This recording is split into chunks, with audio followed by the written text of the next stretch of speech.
procureur de la Cour pénale internationale demande un mandat d'arrêt contre Benyamin Netanyahou, le Premier ministre israélien accusé de crimes de guerre et de crimes contre l'humanité à Gaza. Son ministre de la Défense, Yoav Gallant, est également dans le viseur. Le procureur de la Cour pénale internationale, CPI, a demandé lundi 21 mai un mandat d'arrêt contre le Premier ministre israélien Benjamin Netanyahou pour des crimes de guerre et des crimes contre l'humanité présumés commis dans la bande de Gaza. Qu'est-ce qu'une telle décision impliquerait? Décryptage. C'était une annonce que redoutait l'État hébreu.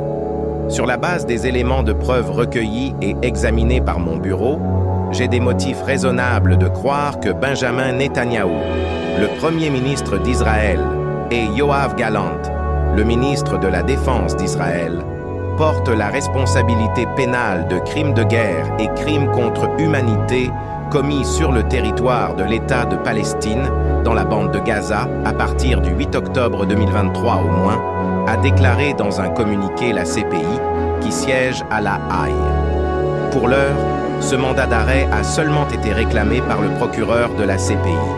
Pour qu'il aboutisse, d'autres procédures judiciaires et administratives doivent être suivies, comme l'ouverture d'une enquête formelle. Toutefois, une telle annonce n'est pas sans conséquence, raison pour laquelle Israël semblait prendre la menace très au sérieux. Pour rappel, un mandat d'arrêt est adressé aux États membres de la CPI, qui sont obligés de coopérer avec la Cour en arrêtant et en remettant la personne recherchée. Une fois ce mandat émis, les autorités compétentes des États parties sont tenues d'arrêter la personne si elle se trouve sur leur territoire. Si la personne est arrêtée, elle est transférée à La Haye, aux Pays-Bas, où siège la CPI pour y être jugée. Un mandat d'arrêt international n'entraînerait pas l'arrestation immédiate de Benjamin Netanyahou et d'autres, comme le ministre de la Défense, mais cela pourrait compliquer leur voyage vers l'Europe et une centaine de pays qui reconnaissent la Cour pénale internationale, explique Raph Sanchez, correspondant à Tel Aviv de la chaîne américaine NBC News.